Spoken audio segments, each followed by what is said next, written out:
Hi, everybody. Thank you so much for joining us tonight. And thank you so much for continuously being a part of these presentations and public forums. We appreciate all of you, all of your time, and all of your comments as well. And we ask that you continue.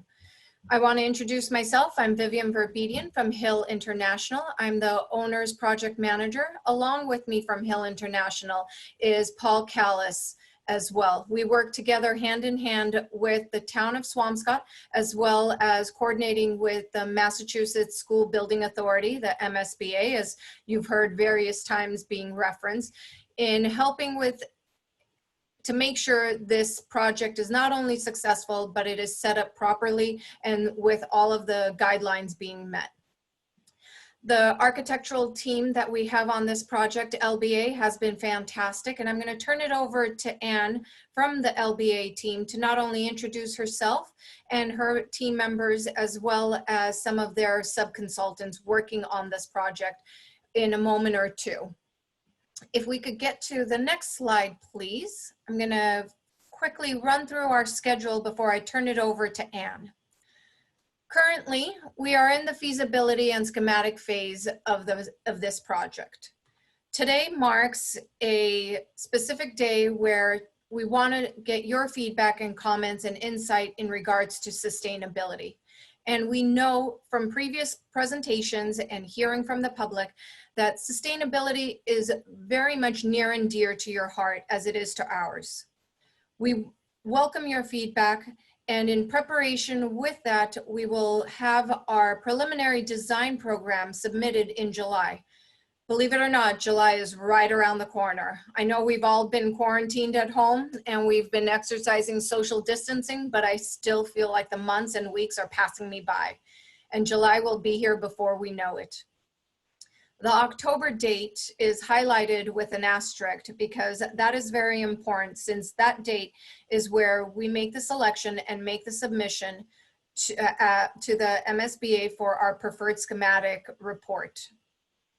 That doesn't mean that that's the one that we're finally deciding, but we have definitely narrowed it down.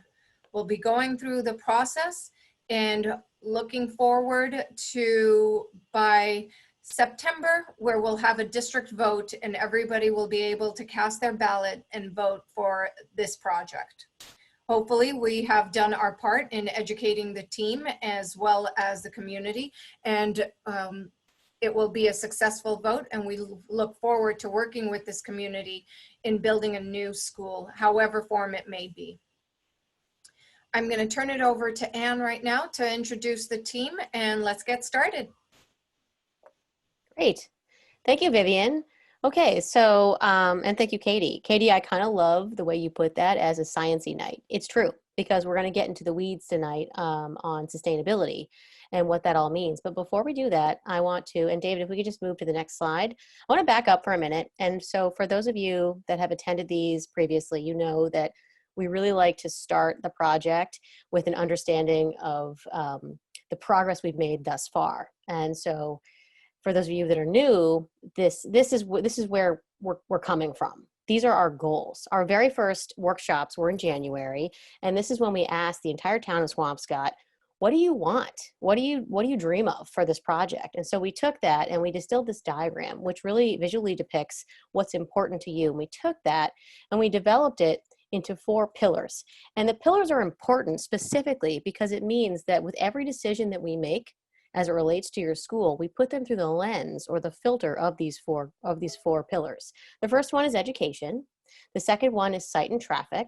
The next one is sustainability. That's that sciencey stuff that we're going to talk about tonight. And the last one is community. And these goals and these pillars affect all of you and the entire town. So if we go to the next slide, we'll start with education. So we know that the MSBA, in working in concert with the town, they developed 4 enrollment options at the beginning of this project. The first one is a district-wide K-4 school. The second one is a district-wide grades 3 through 5 school.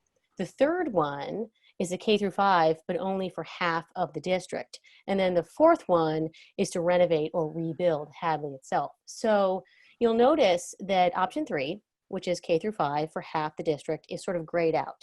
And that's because when we look at what those pillars are, and we consider that one of the most important fundamentals of this project is equity, we can clearly see that this enrollment option does not meet that pillar, because building a brand new state-of-the-art amazing school for half the town isn't acceptable. It doesn't meet the standards set forth by the people of Swampscott. So that's why that's grayed out. So if we go to the next slide, in our previous workshop, we heard from David Stevens, who outlined what our educational visioning was. And he had all these workshops with teachers and the community to talk about and really establish what the education guiding principles are. And so just running through those really quickly, the first one is equity, inclusion, and excellence. The second one is collaboration and creativity. The third one is flexibility and adaptability. And that basically ensures that, you know, as the building ages and the way that teachers teach changes, the school is able to adapt to those changes. The fourth one is community access. The fifth is efficiency and sustainability. The sixth one is the small school feeling. And the seventh one is outdoor connectivity.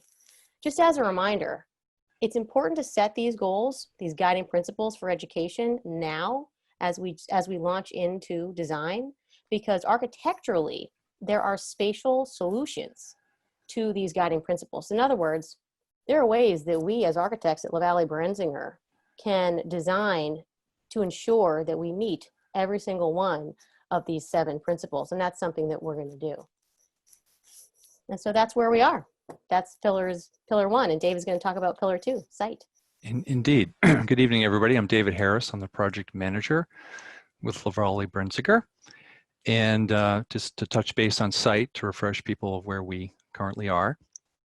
For those of you who saw our past presentations, you're aware that we cast a very wide net when we were looking at available sites in the town. We literally looked at every option.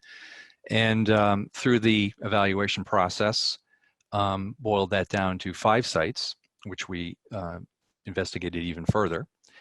And as looking at how those sites stacked up against one another, it quickly became apparent that the DPW and Phillips Park sites, frankly, were not successful in meeting the pillars that Ann had referred to. So we have reviewed that with the committee, and we have sort of officially removed those 2 sites from consideration. And again, traffic was a significant part of that evaluation. And as you can see here, again, Phillips and the DPW rank rather poorly when looking at traffic and looking at the various groups of concerns regarding traffic. And the site matrix, which brings together the site location options, the enrollment options, and looks at them against education, traffic, sustainability, and community. Again, the Phillips and DPW sites do not measure up. So to allow us to focus on sites that can be successful, we've removed those from further consideration. In terms of sustainability, of course, that is our focus topic for this evening. But in terms of the general approach, we're going to be, again, coordinating all the available utility incentives that are available to us for this project. We're looking to you, to the community, for your input. We will integrate all this information into our development of our preliminary alternatives, and we will evaluate those alternatives against the project goals. And of course, sustainability is a key one. And at the end of the day, we also have to meet the MSBA requirements for sustainability, and I'll go into that further a little bit down the road here. Ann?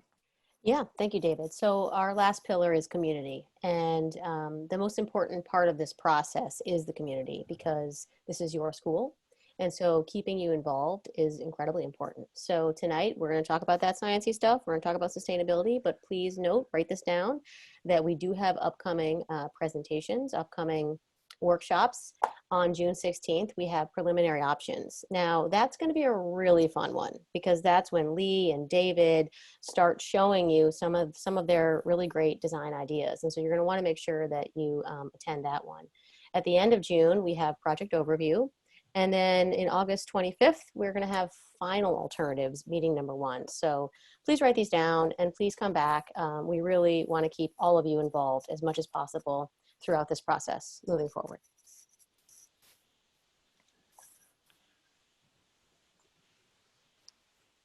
So I think the town was going to give us sort of an introduction and some continuity on some of the past discussions on sustainability in the town. Yeah, David, this is Suzanne. Can I introduce Ryan Hale? He's the chairman of our Renewable Energy Committee in town, and he's going to speak to some of the stuff about what the town's heard so far about sustainability and sort of a Renewable Energy Committee's perspective. Fantastic. Ryan? Thanks, Suzanne. Hi, everybody. Hope you can hear me okay. It gets kind of windy down here in the harbor sometimes. Well, thanks everybody for the chance to join this discussion today. I was really excited to connect with this group, and the mission that we have as the Renewable Energy Committee in Swampscott is to make energy a primary factor in investment decisions that we make in the town, and those could be investment decisions that we make as homeowners and business owners about renewable technology in our homes and businesses. It could be budget decisions that we make as a town. It could be capital investment decisions like we're going to make with the school plans here, and just acknowledging that each of us have a chance to consider the energy implications of those investment choices that we all make. And so it's great to have a chance to participate in an important community discussion like this that we're having today. So what I wanted to share tonight was just some results of some of the community engagement events that we've had in recent months, and to just summarize some of the themes that we've seen here. And I think on this first chart here, the preference that we're seeing from the respondents here is one of leadership, right? I think the tall bar here represents the desire to be in kind of top 10% of performance when it comes to energy. And I think that's consistent with the attitude that our town leaders have voiced as well, that this is a chance for Swampscott to really maintain a leadership role in the Commonwealth, and to have this project really become a reference that future communities look back to learn about sustainability in design choices, just as we've gone out to look and learn from other communities. So there's certainly a desire here to be leaders in this design. I think the next couple of slides show kind of a theme of pragmatism, that our desire for leadership isn't bleeding edge. It's pragmatic, right? So I think what you see here, this large red bar, is we want to be sensible about the technology choices that we make. We want to make sure that we're choosing designs and technologies that are proven and that will be a smart investment for the town over the life of the building. And I think the last theme here is one of balance, right? That we're not seeking to optimize one particular aspect of performance. It's not all about carbon. It's not all about water use or the ability to survive changes of the climate, right? It's about balance. So I think as we take these themes and principles into the next phase of the project, I think we want to be careful about how we express our objectives for the project. We don't want to necessarily anchor ourselves to one particular design principle. We're not going to hang our hat on net zero or a certain LEED standard or something. We want to make sure that we're expressing our objectives for this project in terms that are sort of timeless, right? Because we do have, as Vivian described earlier, we do have a journey in front of us. And as we learn more, as new technologies become available, as new design principles become established and accepted in the industry, we want to take advantage of those. So here's kind of a summary of those things. From my perspective, and trying to speak on behalf of the Renewable Energy Committee, we're looking at a school that's going to create a fantastic learning environment for the students, that the quality of that learning environment is going to be supportive of the educational objectives that we have when it comes to light and air quality and comfort in the building. We're also thinking about the life cycle of the building, right? Not only the costs and to build, but also commission, maintain, and operate the building. You know, a large amount of our meeting time here for the committee and our collaboration with the select board and other members of the administration are about, you know, how do we manage the operating expenses and the complexity of our existing facilities in the town. And as a relatively small community, we have to think about the total cost of staffing and operating and maintaining a building like this over its life. So that's certainly a factor we want to make sure is a priority in these decisions. And so, you know, we're certainly here, the Renewable Energy Committee and some of the alumni that I see names on the call today are here as resources. You know, we're here to partner with the School Building Committee to help with doing research and providing any sort of technical advice that we can, and really as an extension of the community and as an extension of the School Building Committee. So again, just very happy to have a chance to participate in this discussion and try to reinforce some of the themes that we've seen in the early engagement with the community.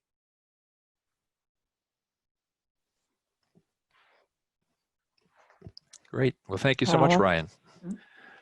I'm going to introduce Ali Manchaka. Ali's with Thornton Tomasetti, and they are a sustainability expert consultant that we're working with on this project. And Ali, you're going to talk to us about net zero. Yes, thank you. Can you hear me well? Yes. Perfect, great. Thank you so much for the opportunity to present on this.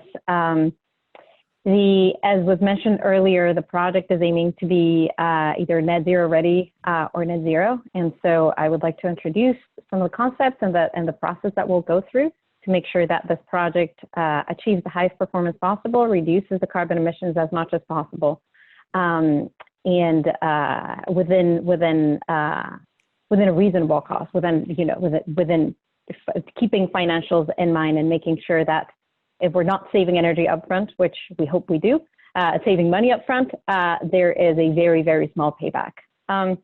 Many of you are probably familiar with this concept. Net zero energy consists of being able to generate on site the same amount of energy that is generated throughout the year in a building.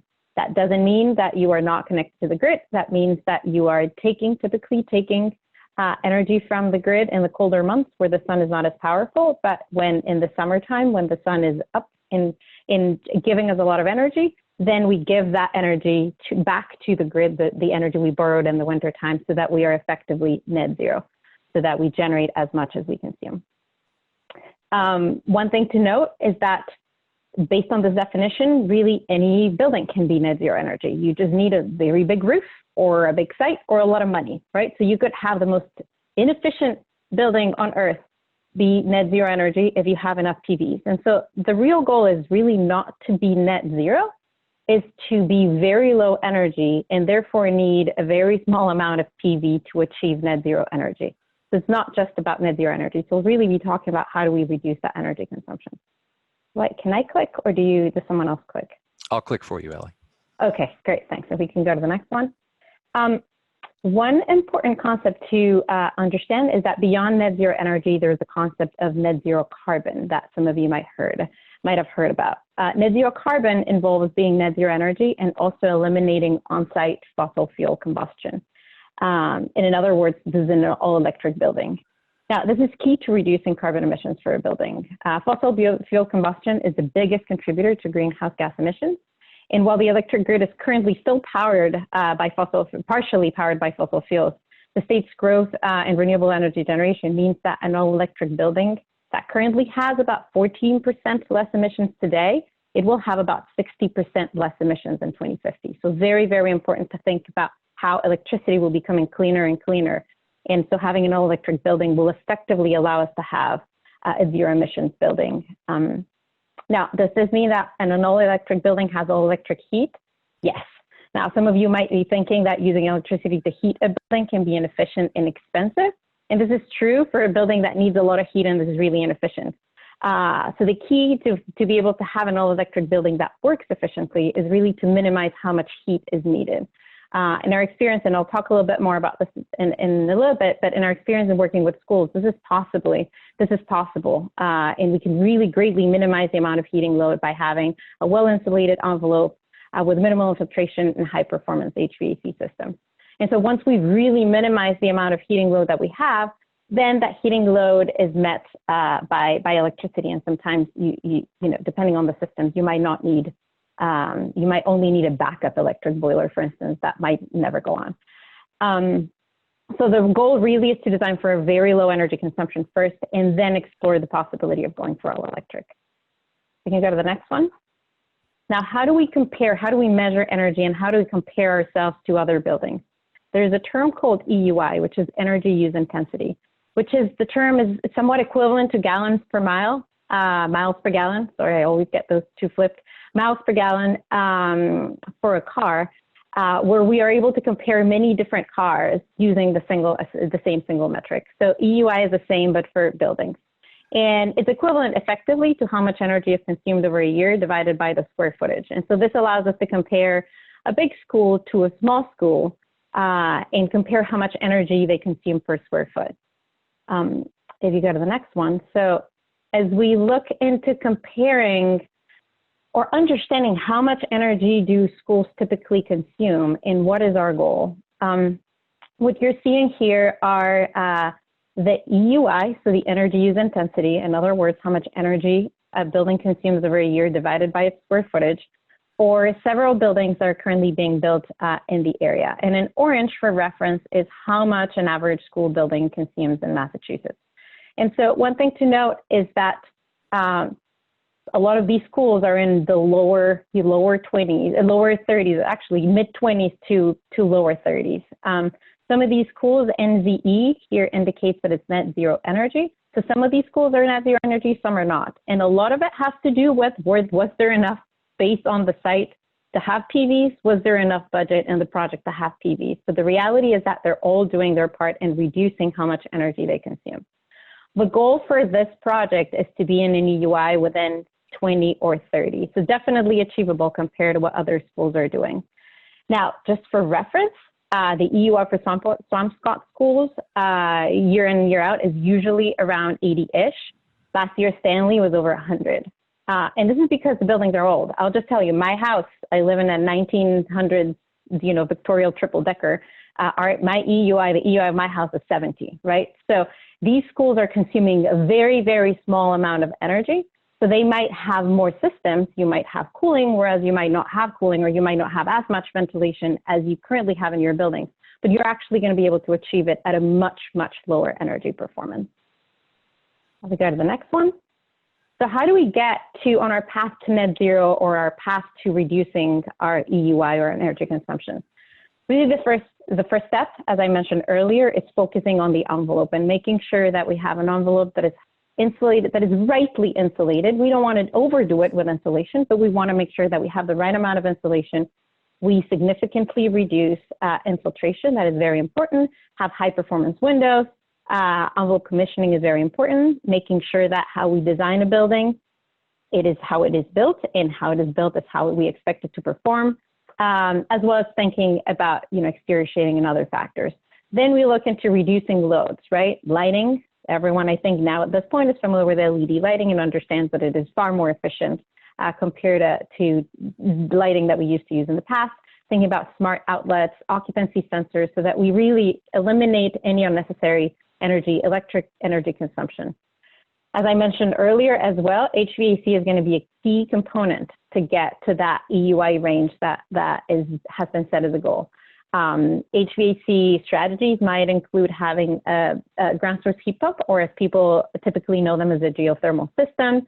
Thinking about how can we minimize the amount of air that is used to condition a space. And so we definitely use as much fresh air as needed for ventilation.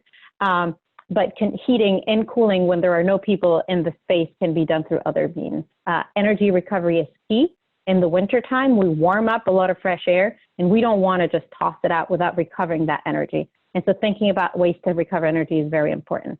And of course, making sure that we're monitoring performance so that the building operates as we designed it. And finally, occupant engagement, talking about the future occupants, about how synergies in spaces, making sure that we can, that we're not providing redundant areas or equipment that might not necessarily be needed, but also identifying areas where there's potential for being more energy efficient, but as well as improving spaces.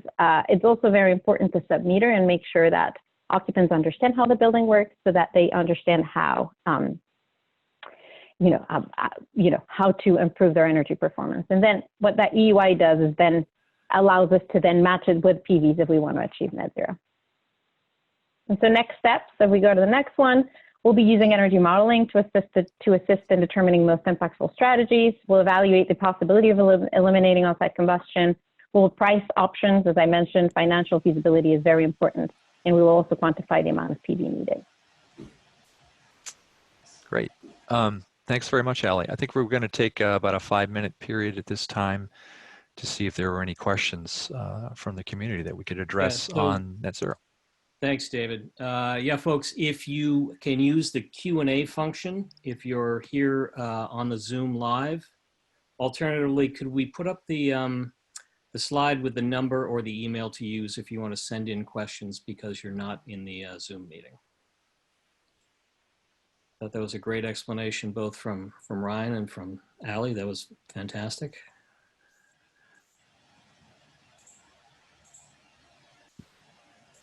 And if you come up with questions as we go through the conversation, we can double back on them.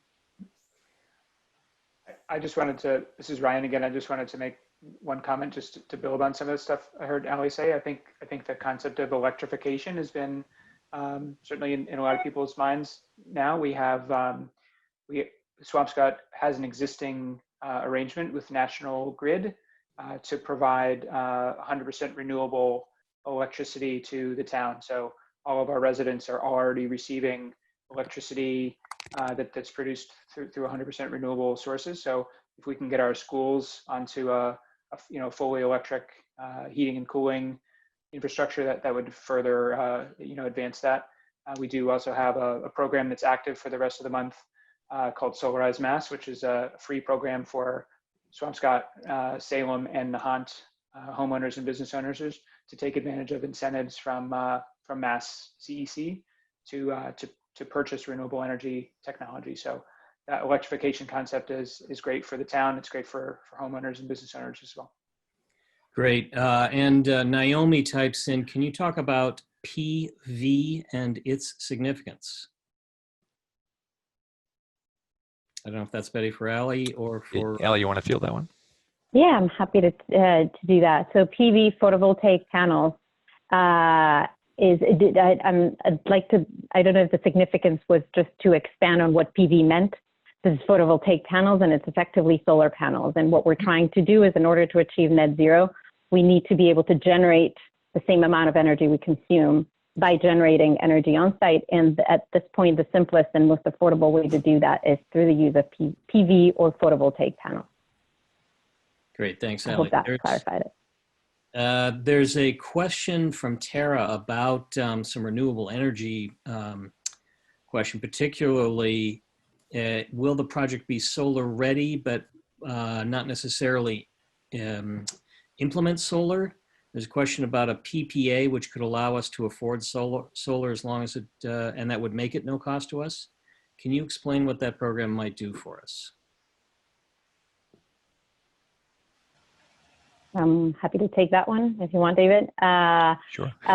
Definitely PPAs or power purchase agreements, for those of you who are not familiar with them, are a great way to have renewable on-site at zero cost. What that means is that you are effectively leasing your roof or your space to a company that can come and set up a PV array, and you would get a discounted electric rate. So you don't pay $0 per kilowatt hour. You actually pay a small amount or a lower amount than you would typically pay as a discount for offering to lend the roof or the space. What we're seeing in our projects is that a lot of times this is particularly if there's no funds up front or the funds are decided to be, to be used for something else. It's a great way to achieve net zero energy. One thing to keep in mind, and this is just the terminology, but in order to be able to be net zero effectively, there needs to be a purchase of something that's called a REX, which is effectively, in order to be able to claim that that energy that is being generated on that site is being used by your own building, you need to, in a way, purchase the rights to that. It's a fraction, but it's important to keep in mind. That's all. It's a fabulous agreement, and we'll definitely be looking into it as an option. That's If a I great, Mike, before we kind of get Sure. off the, before we get off the topic of the PPAs, I'd like to also kind of just chime in. I'm currently working on other projects that are not pursuing a PPA, power of purchase agreement, instead using the panels on their own site, providing it within the project scope, as well as generating them and using them specifically for the school.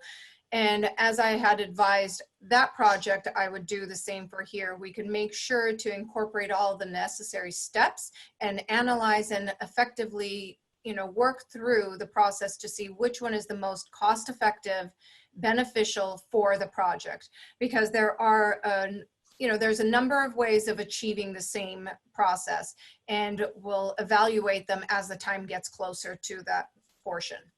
Great, and that's actually what I was going to bring up, Vivian. But before we go there, I do want to just make a general announcement. For the folks that have reported, we had an outage on channel 15. I'm told that it's back up. If you have friends, family, or neighbors who are trying to watch on channel 15.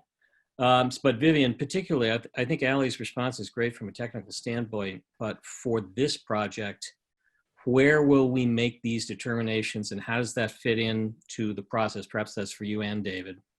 That is a little bit, it will be a combined effort with LBA, especially since LBA, the designer and their team, will definitely look into the various options and how to design a building that is ready to receive.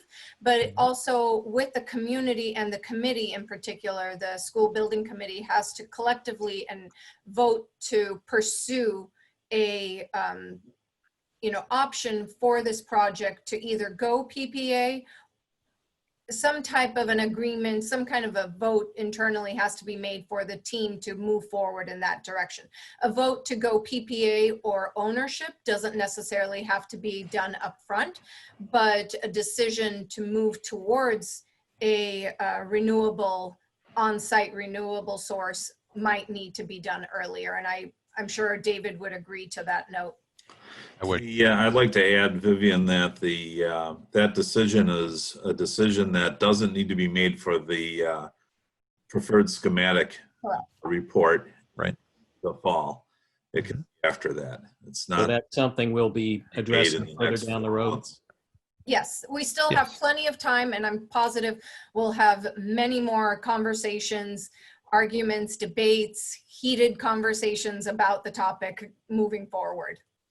Great. That was a topic that came up from multiple folks, Nick among others. I did have another question that's interesting, perhaps from a operational standpoint. Naomi also asks, how would an electrical outage be handled, especially if the heat is all electric? That's a great question. I can take it as well. It's the right question to ask. What we typically see is that there is a backup generator that is not all electric, right? And so this is a building that is being designed to work as an all electric building on regular times, but there is a backup generator that has a different source. And so there's some schools that use biofuels as the fuel to power that backup generator. But that discussion can be had as a separate approach. But yes, there would be a separate type of fuel source to make sure that if all electricity is down, there's still power available for basic systems. Great, thank you. That's all the questions I see for now, but we'll keep track of them if they do come up. while we continue. Okay, great. I will resume the presentation. So next up we have Ben Hamer, and Ben is with Slipstream. Hello. Hi, Ben. Are you able to hear me? Yes. Excellent. Yeah, I'm happy to be presenting today. I'll keep it brief, but feel free to ask questions. I work for a small nonprofit called Slipstream. I'm a professional engineer, and I'm happy to be helping out with this project as an agent of the electric and gas utility, National Grid in this case. Basically, my role in the project here is to help with the energy efficiency incentive programs. And we're doing something that's a little bit of a demonstration project or a pilot offering here. If you could advance to the next slide, we'll help explain. So this is a project that started many years ago with the US Department of Energy and building federal buildings that performed at very efficient high levels, including zero energy performance, but being built to market rate standard construction costs, using some novel delivery methods and also just good design and engineering. So my job is to translate some of those lessons learned from the success at the federal sector to different utilities around the country, and then to different projects like the one that you're doing now. So Swampscott's very wisely taken advantage of the utility programs that exist for helping to fund the energy efficiency, and I'm happy to help out with that process. So Allie did a great job of explaining what EUI is, or energy use intensity. Basically, all of the energy that the building uses in a year, normalized by the building type and by the square foot. And the best way to design an efficient building is starting very early in the planning process and not treating energy efficiency as sort of an add-on or an afterthought. So baking it into everything that we're doing right up front. And so I'm calling in from Chicago today. This is a beautiful shot of Chicago, and just identifying that, you know, this is a great time to be talking early about energy efficiency and also setting measurable targets. So it's not just something that works on paper, it's something that we can measure and that works and is practical in the real world, and that's our goal.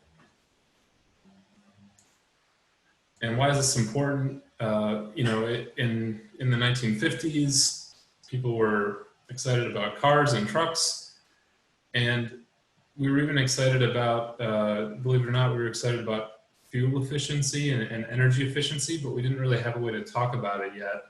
And fast forwarding with a slide click to the 1980s, after the fuel crisis, you know, miles per gallon emerged as the thing that everyone was talking about, and now it's at the headline of all the car and truck ads, and the engineers that are working on designing these vehicles are, you know, amongst many other important design factors, they're really focused on measuring miles per gallon as something that's going to be real and measured in the real world. So there's a paradigm shift here between the 1950s and the 1980s of focusing on a number that matters for cars and making the design actually better just because of more awareness of that idea.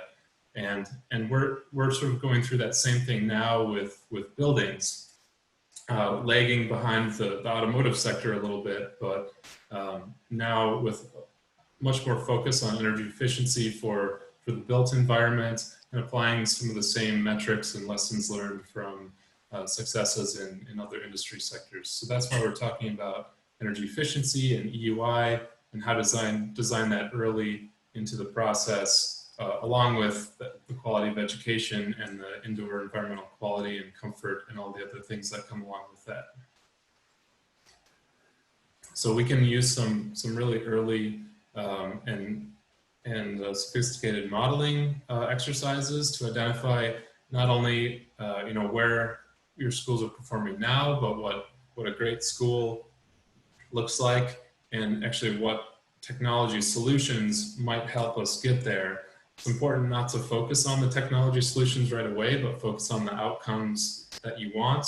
And we can give the talented design team here some freedom to choose the right solutions to meet the goals that we outline, and really focus on the outcomes that we want, and not really the solutions at this point. Great. Thanks, Ben. We were going to take another short Q&A break here to see if anybody had any questions. That's great, David. I do have a couple. Some of them are a little more general in nature, but Tara does ask, will the town receive estimates of utility and other maintenance costs of upcoming years so the payback can be calculated? And to what extent will some of the technologies be considered require more highly trained facilities team to operate? Will those costs be factored in? We'll certainly look at operational costs as part of any life cycle cost assessment that we'll provide. We'll be looking at a lot of different mechanical building system options and analyzing them from life cycle perspectives, meaning, understanding those first costs, but also understanding the long-term costs that will be required to operate those systems. And obviously that's a very important criteria in terms of how we make our ultimate decision on which system to use. In terms of the operational complexities, absolutely, these modern building systems are complex, and it is a challenge to the design team to come up with a control scheme and to coordinate those systems together to work correctly, and to be able to be operated by folks that frankly aren't engineers or haven't been involved in operating many modern day systems. Doug LaJoy is here with us from our mechanical engineering firm. Doug, I'm sure you can add to that. Thanks, Ed. Yeah, as we get ready to turn over the building, we're going to be doing what's called commissioning, which is starting the systems up, making sure that they go through the sequence of operations, making sure that the controls that David mentioned are working correctly. Basically, commissioning is making sure that you, the owner, are getting exactly what you paid for in the building and that it's operating correctly. In conjunction with commissioning, whoever's in charge of your facilities staff, or maybe the entire facility staff, would be included in some of the commissioning, but they'd also be included in many of the training sessions. For instance, if we have a geothermal system, we would have a day's worth of training and how they would operate those sorts of systems. So we're going to want to get whoever's going to be maintaining the building and the facilities folks to have a good handle on their comfort level with the building and its very complicated systems. Exactly. We're a little ahead of the cart ahead of the horse here, since we're way well ahead of having this building online. But Martha Seibert, perhaps you could weigh in on any budgeting principles that you use to accommodate new technologies in general.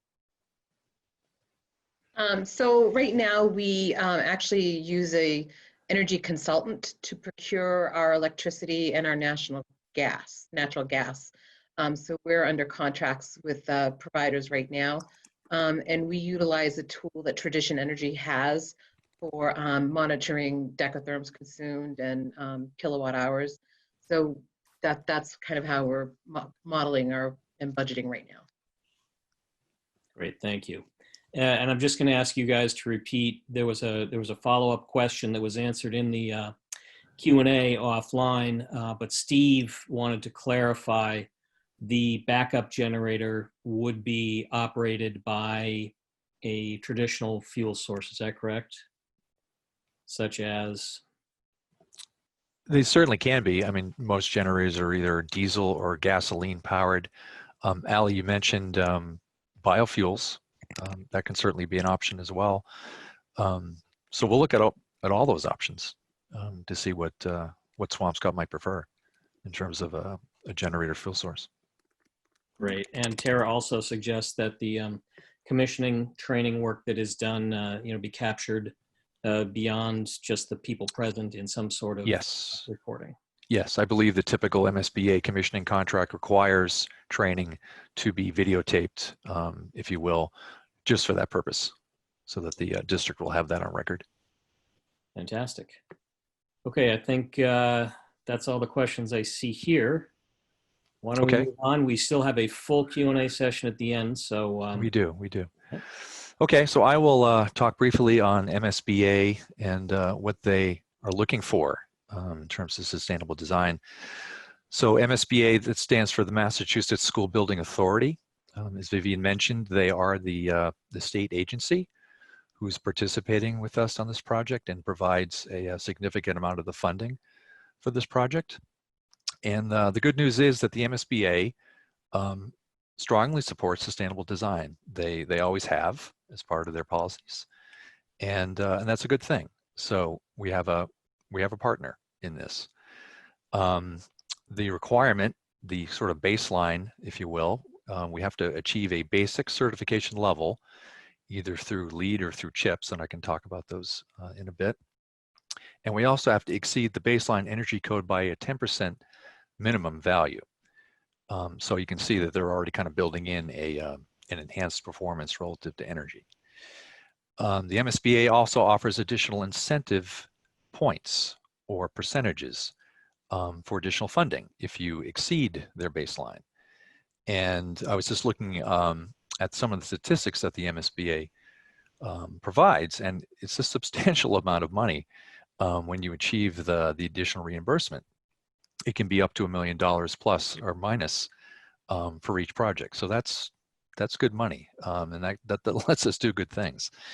And in order to do that, you do need to exceed the baseline energy code by 20%. So obviously they are raising the bar for that.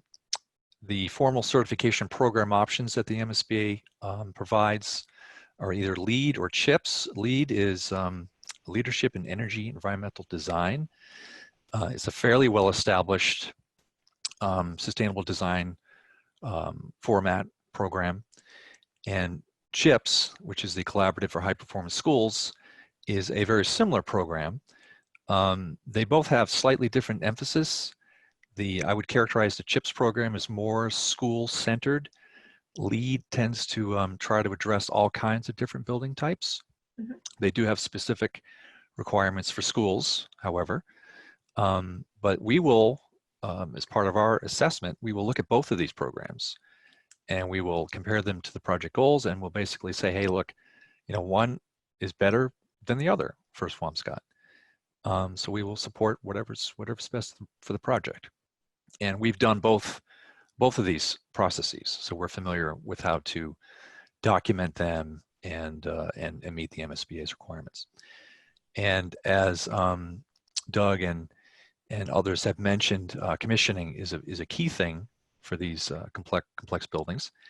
And as an added bonus, the MSBA provides commissioning services as part of their package, if you will. And it's great. And it's also commissioning not just the envelope, but the building systems. So it's a sort of a complete commissioning package. And that will, again, help confirm that the systems are performing as they were designed.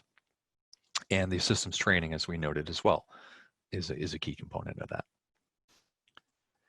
So just as a quick example, using LEED, the system is based around these categories that you see here, and a scorecard, that's what it's commonly referred to as. And there are a series of prerequisites that we have to achieve in order to be LEED certified. And there are additional credits available, and the credits have a variety of different points associated with them. So we will again go through this scorecard for LEED and CHIPS. We'll look at both, and we'll assess how many points we think we can achieve, and to see how we're landing in terms of our point values. And depending on the amount of points, you have different performance or certification levels, and they vary from certified to silver, gold, and all the way up to platinum, using the LEED as an example. And obviously, the more points, the more sustainability you are designing and documenting. Now we come to the question, what can we do for sustainability for this project? And I'll just go through some ideas that we have. Again, the chief idea behind all of this is really maximizing return on investment.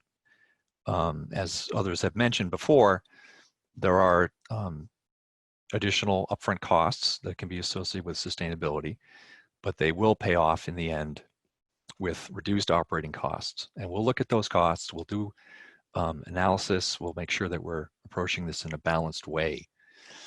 And I'd like to add the other benefits of the investment, not just monetary, but they're also the learning opportunities that we can provide for the students and the general community, as well as from the promotion of wellness and health in this building.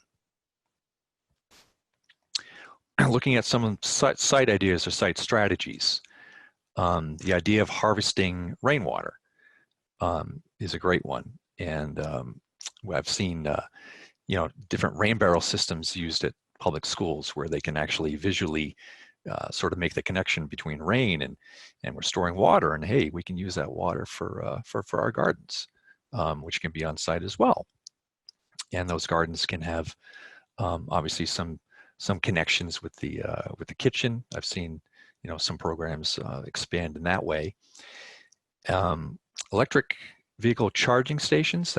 I know that's something that the town has actually already started to implement.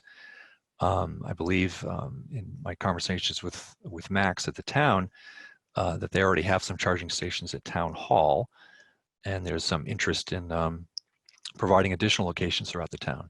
So our new school project would be an ideal candidate for that, and we could certainly pre-wire the site, if you will, to support those charging stations in the future. And the concept of extending our PVs, as Ali noted, often the challenge is finding enough site area to locate PVs to get to your desired input level. The idea of using a combination of covered parking canopies that would provide area for those PVs is quite interesting. There's also the notion of reducing the heat island effect, which is basically where you have a lot of surfaces that are absorbing solar energy and then releasing that energy and making the microclimate on the hot side. So we can be careful about shading and materials to reduce that effect. And of course, the connections to natural resources. Some of the sites we're looking at, for example, the Stanley site has the adjacent Ewing Woods, which is already currently being used by the Stanley school population. We would want to maintain that and make sure that that was available to the school community. For our building exterior, again, low impact plantings is a great way to provide landscaping, which requires low integration. We often work with the landscape architect, obviously, with selecting native plantings that are easy to maintain and don't need a lot of irrigation. Our exterior building will be composed of very durable materials for long life and for low maintenance. The driving down the EUI, as Doug and Ali alluded to, is readily achieved if you have a high performance building envelope, and in this case we certainly will. So our exterior walls, our roofs, our windows, and our doors will all be high insulating, high performing. Our roofing will be reflective to again avoid trying to absorb that solar energy. We can reflect it back. And we want to encourage the use of bicycles because there's plenty of opportunity for students to bike to school. And we would want to encourage that as an alternative transportation method. And then of course our exterior lighting, it's very important that we control that lighting, and we will be specifying what they usually call dark sky type fixtures, which restrain the light to the site itself and avoid sending that light to the sky. Obviously that cuts down on inefficient lighting and keeps that sky, that nighttime sky, dark, so people can hopefully enjoy that starry night. Moving to the interior of our building, it really begins with efficient planning. We want a building that does not have a lot of extraneous square footage. We want a building that utilizes its circulation, maybe in more than one way. Maybe it's program space as well. So we've begun to look at that, and we will continue to keep that in mind. And let's not forget that the school is a community resource. So we kind of have that opportunity to capture this building as what they often call joint use. It can be used for the school, but it can also be used for the greater community. So it's one building, but it's serving multiple purposes. We want to have those connections to the outside. When we're inside the building, we want to be able to look out and see that nature and keep that connection in mind. Indoor air quality, obviously a very critical component. All of our materials are going to be low emitting, low VOCs. Our HVAC systems will provide the necessary fresh air. And as part of our construction process, we often will specify that at the end of construction, there is a flush out, if you will, that will flush out any residual emissions from construction. Materials will be highly recycled, meaning that they'll have a high percentage of recycled material in them, and they'll ultimately also be recyclable at the end of this building's useful life. Durable and easily maintained, obviously, is a key thing as well. And acoustics is an exceptionally important aspect of in any interior environment.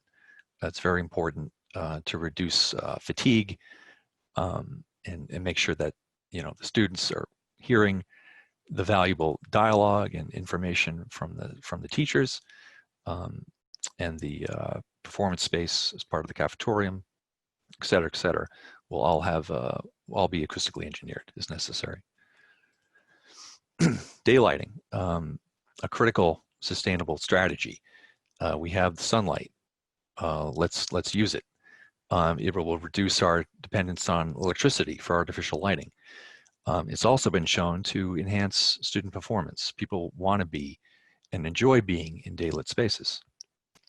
And how we do that, we have a variety of different sort of means available. But using roof monitors is often an excellent way to introduce daylighting and reduce sort of direct glare, which is not a great thing to have.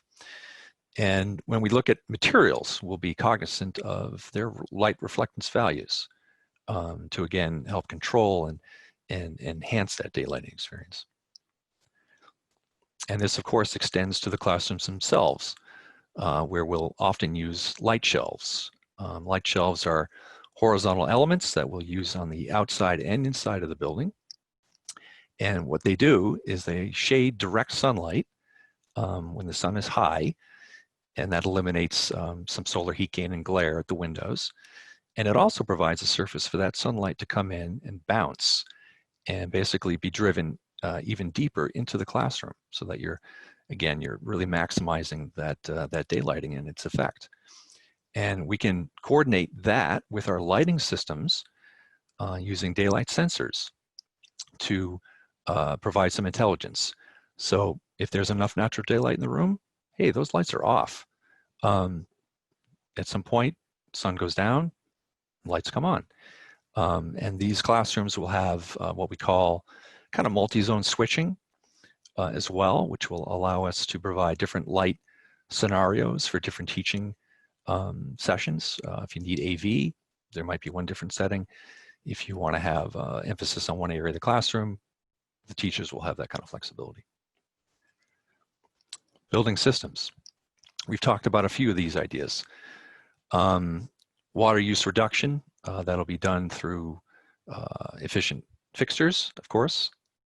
Geothermal heating and cooling, a great sort of free, quote unquote, energy source that the earth can provide. And that's typically achieved through a series of wells that are drilled on the site, and a closed loop series and systems of piping, return and supply piping basically circulates fluid that either rejects heat or picks up chilled water, if you will, as the need may be.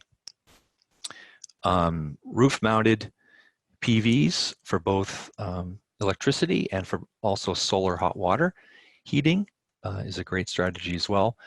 And we will be very careful when we are laying out our roof plan to maximize the available area on the roof for these elements. So we'll be careful about, where we locate rooftop mounted mechanical units. We'll be very cognizant of where those are going and again, try to maximize the area. And we will, of course, have high efficiency lighting and lighting controls, as I touched on. And the idea of looking at solar energy storage is quite exciting as well. And the way that would work is that you basically have an on-site battery array that you would basically be charging up, through your PVs, and that would give you a source of on-site power right there, and that would be coordinated with the grid as necessary, so that you always had the power that you needed if the batteries were not enough.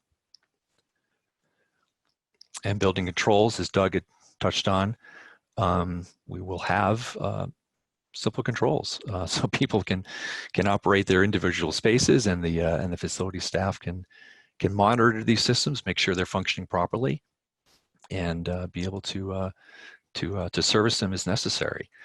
And we will be working closely with the facility staff to involve them in the process of selecting the building systems, as well as what they're looking for in terms of operation. And again, the systems commissioning will go a long way towards helping everybody understand how to use these things. Recycling starts really from kind of day one of construction. We're looking at some potential scenarios where existing buildings will have to be demolished, and we will be diverting the waste from those buildings to recycling areas instead of simply assuming they have to go to the landfill. So we'll be maximizing diversion through our demolition, as well as our new construction process will be more or less the same. Any waste coming from the construction site will be sorted, basically based on what the material is, and diverted accordingly. And we have been able to achieve pretty high percentages. I think, Ali, it's usually like 90, even 95% I've seen. So it's almost close to a net zero waste equation that you can achieve through that. And we also want to extend that sort of recycling mentality into the school. I know probably Swampscott may do this already, but the students actually participate in recycling the various materials in the school building. And that can be fun and exciting, and sometimes even competitive, if you set it up that way with the students, who can recycle the most. But that's just a way we can extend the kind of this idea of stewardship to the students. And finally, leading into that, the building itself can serve as a teaching tool, as an example of some of these goals and some of these priorities that the community has.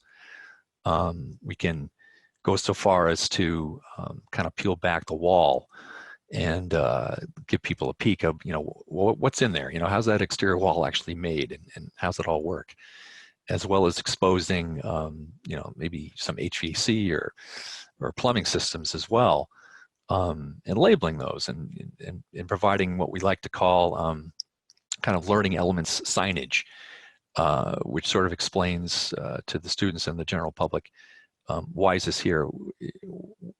How does this work? How does it contribute to sustainability? So it's a way to really leverage the building in that way. And this picture here you see of the little guys here on the tour is adorable, but it's just another example of really being able to show the students, even during construction,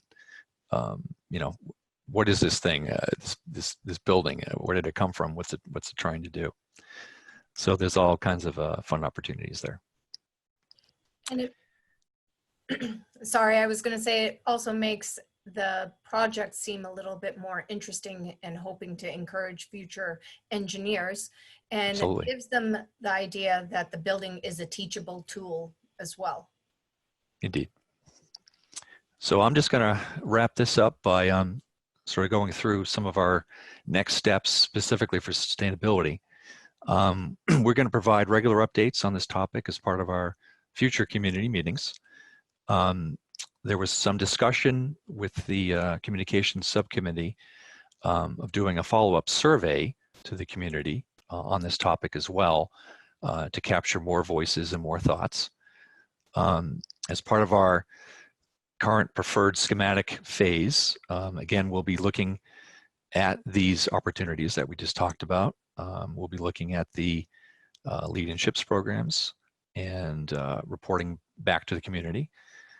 And when we get into what we call schematic design, where we actually have one sort of preferred solution, we'll get into this even more. So as we progress, the intensity of ideas and decisions will increase as well. And we'll keep reporting back to the community so people understand where we are, how we're progressing, and to make sure that everybody feels like it's coming along to their expectations. So Vivian, I'll turn it back to you for next steps before we go on to Q&A. Definitely. As we've mentioned in every step of this way, please, your involvement, your participation, your questions and your comments are very much appreciated and are valued. So please do mark your calendars. May 26th, we will be hosting our next school building committee, and we welcome your participation there, as well as we do have another one marked for June 9th. As mentioned previously, June 16th is when we'll come back to the community and providing a preliminary alternatives progress and some visuals for you that both David and Lee have been working on.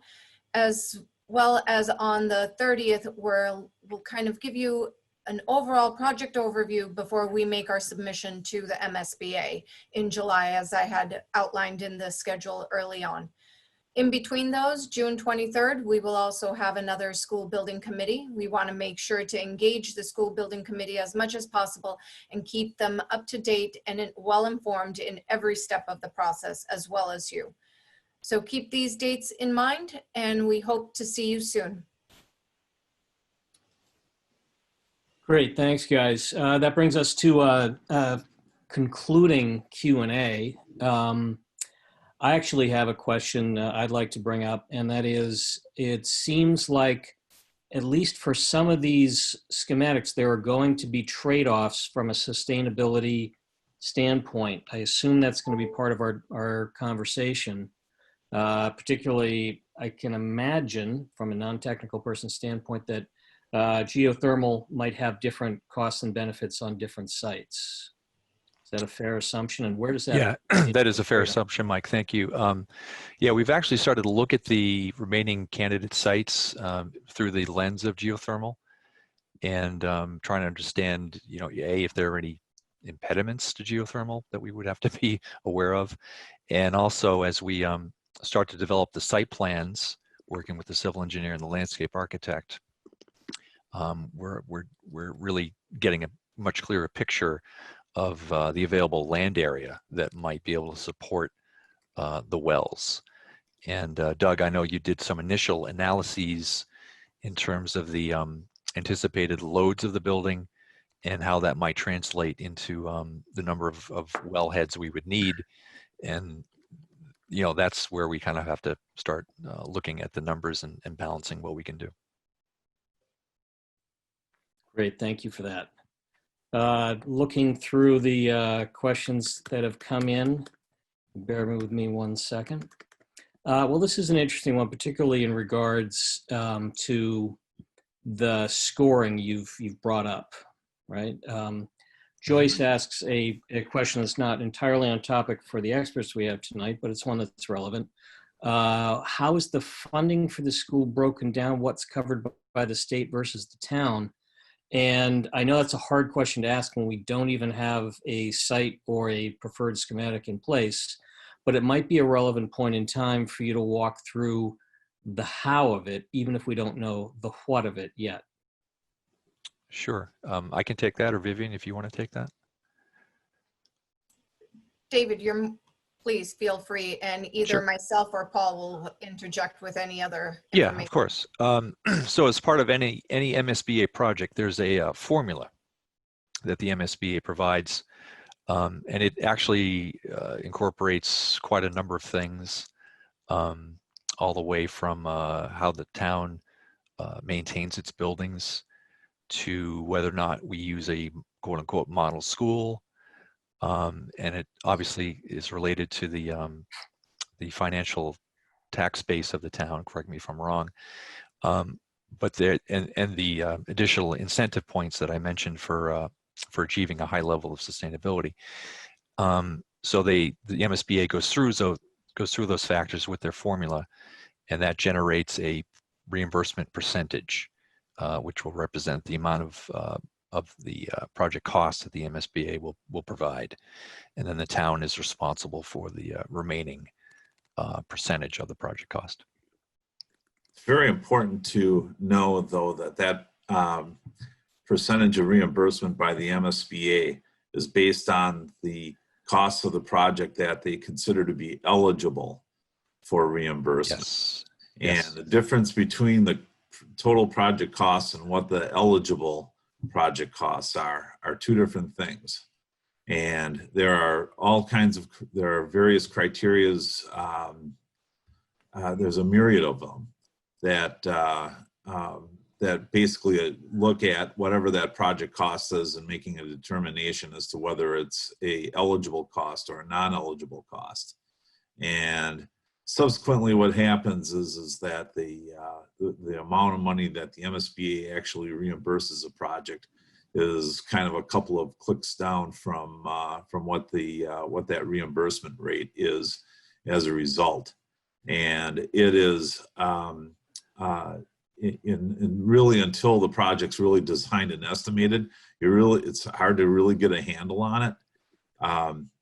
You know what that reimbursement rate is. It's important to be able to make the project as economical as possible to begin with, and see where that goes as far as the MSB, what they deem to be eligible and ineligible, and see where that reimbursement is. But I've seen it. Like for instance, they pay for only so much of the amount of furniture and equipment that you purchase. It's based on a $1,200 per child formula, and if it's estimated to be more than that, well, that amount that's above that allowance is deemed to be ineligible. And there's a whole bunch of things like that come into play. The amount of money that the MSBA is going to reimburse this project is going to be very significant, but it isn't going to add up to be exactly the reimbursement rate that's advertised.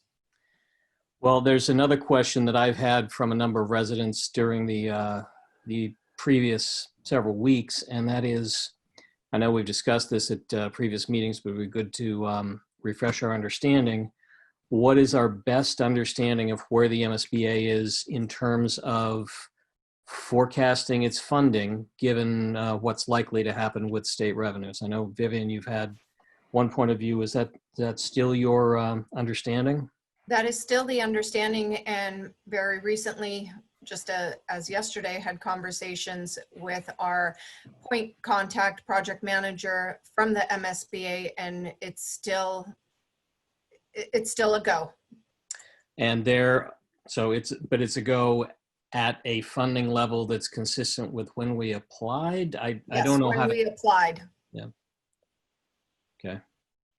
They might be reducing the number of projects from new municipalities that are trying to get into the queue.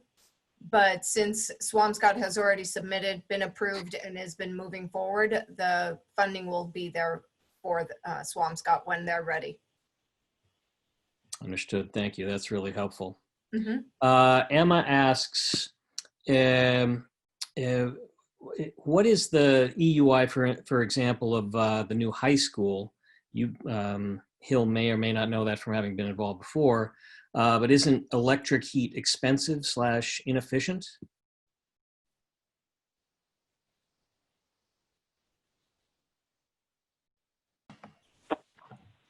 I don't have an answer. But Neil Duffy, is Neil Duffy on? He may know the answer to that.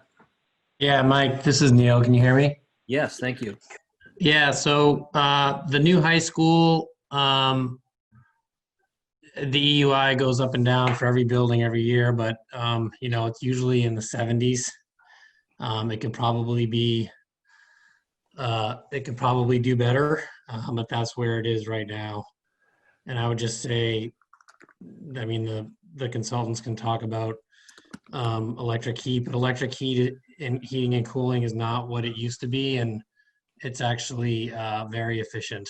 Air source heat pumps and ground source heat pumps are extremely efficient ways to condition buildings. Well, that's actually an interesting question that we wrestled with just after that building came online with the ESCO agreement. The technology that we're putting into this structure will be superseded at some point. What sort of future proofing do we have for the work that goes into sustainability?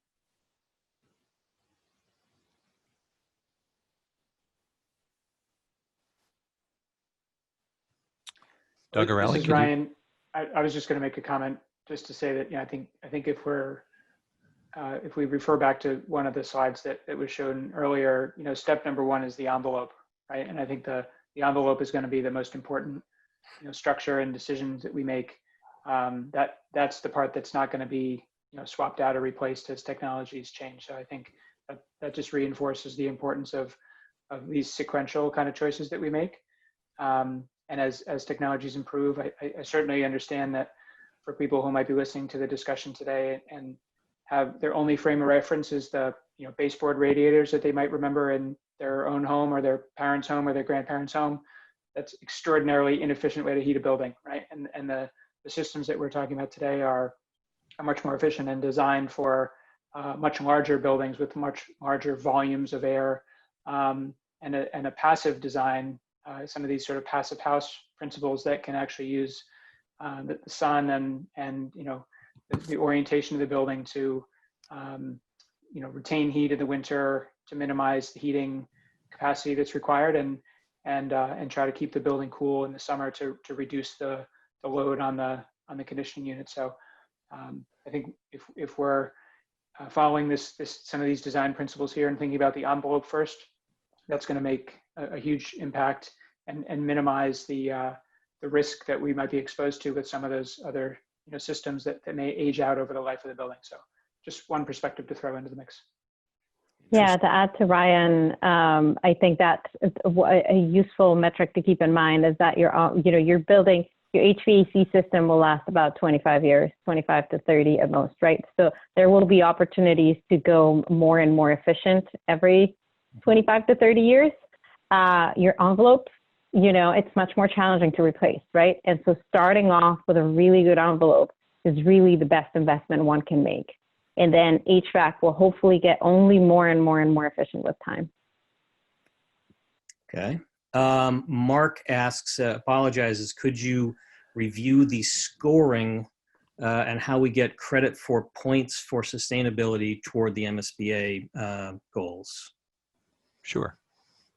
Let me just bring up the scorecard there. So again, I'm showing an example for the LEED system, but the chip system is quite similar. So the way LEED is structured, again, it's structured around these sort of main heading categories, which touch on sites and water and power and indoor environmental quality.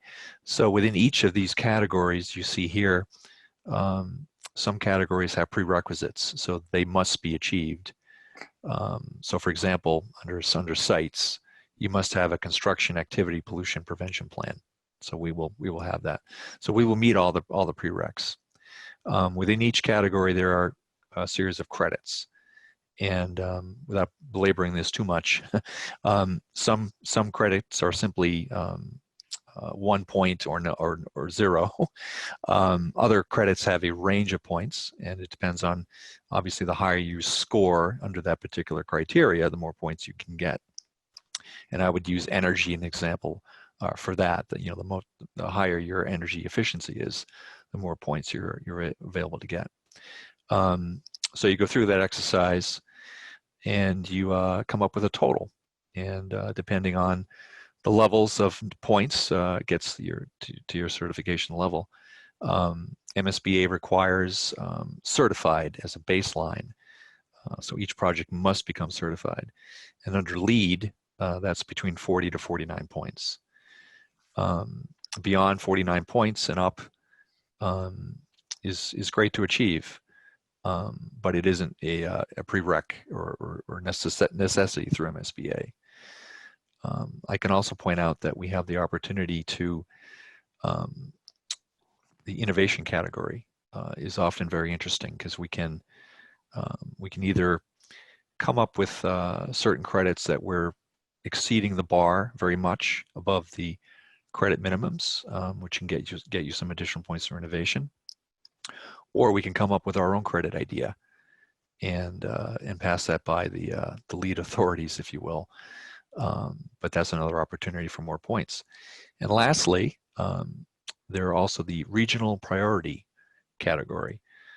Each region in the country has decided that there are certain credits or criteria that are most valuable or most impactful to the particular region in question.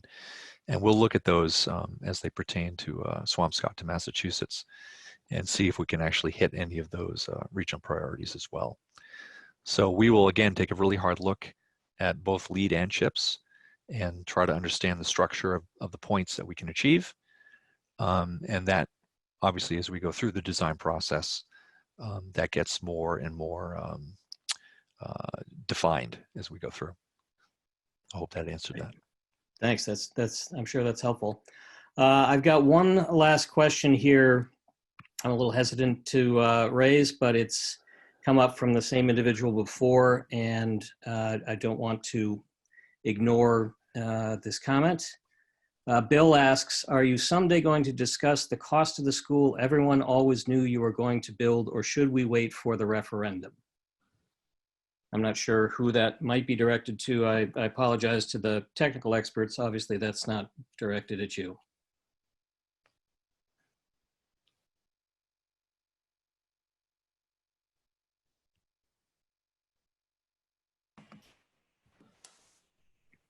I'll just say that Vivian, perhaps cost of the project, I could say that as we go through this process, there is first the our program step here, the PDP, that we'll be looking at different alternatives. When we get to the preferred schematic, to be able to select the site and location, we'll be looking at comparative costs of the various alternatives configurations and sites.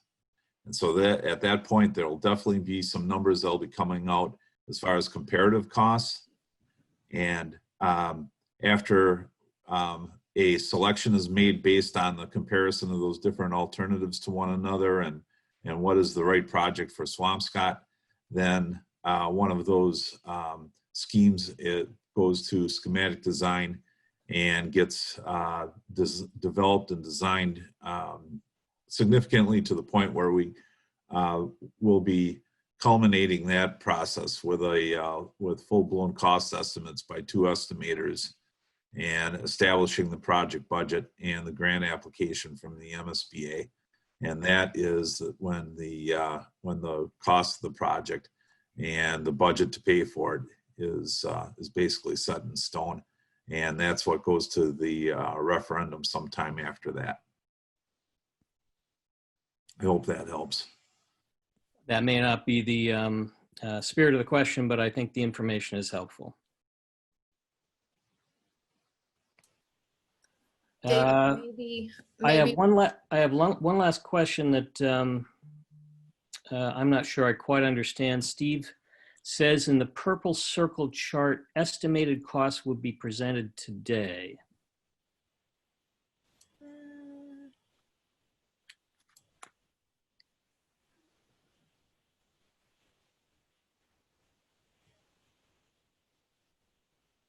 Not quite sure what chart we're Yeah, referring I'm not to. really following, but I want to make sure it's raised in case it triggers someone on the committee's recollection. But that's a little bit of a UFO to me. Maybe if, David, if we go back to, I believe it would be slide number 4, where it was the project overall schedule. And Paul, if you want to speak to, as you mentioned, in regards to the phases as well as where we would introduce pricing, that it'll give more of a description and more of a visually an understanding of when we anticipate having these not only cost estimates from both parties, both LBA and an independent cost estimator. Sure, thanks, Vivian. Actually, putting this timeline up really helps to be able to describe when the dates as to when this information is going to be known. And in the time period between July and October, that's the period of time where I was talking about the comparative costs between different alternatives will be known. And when the cost of the project will be known is going to be in April of 2021, and maybe just prior to that, just prior month or so, within that month prior to that is when the project gets estimated, and that's when the team will go forward with the cost of the project with some confidence and be able to say this is what this building is going to cost. So prior to the September district approval vote that we'll be seeking, at that point, the community will already have not only the preferred schematic design, as well as the location and what the relative cost would be. Great, that's really helpful to know. If you wouldn't mind just flipping back through that purple circle chart, I want to make sure in case someone is viewing this PowerPoint without the voiceover.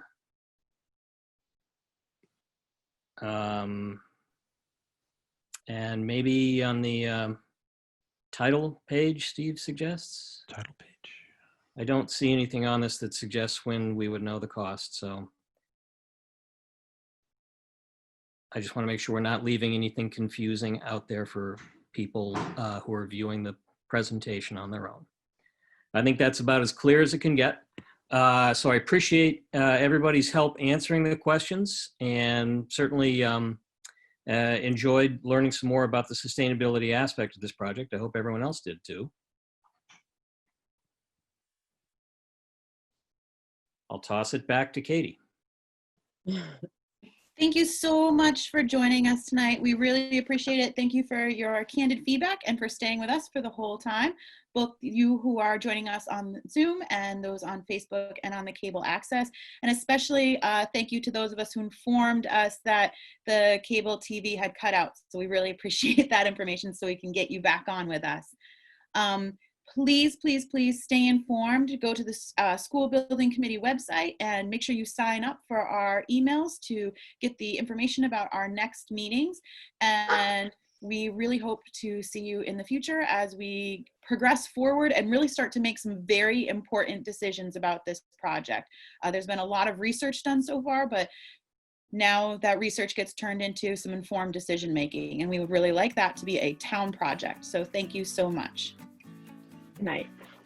Good night, everyone. Thank Have you. a great night. Have a great night, guys.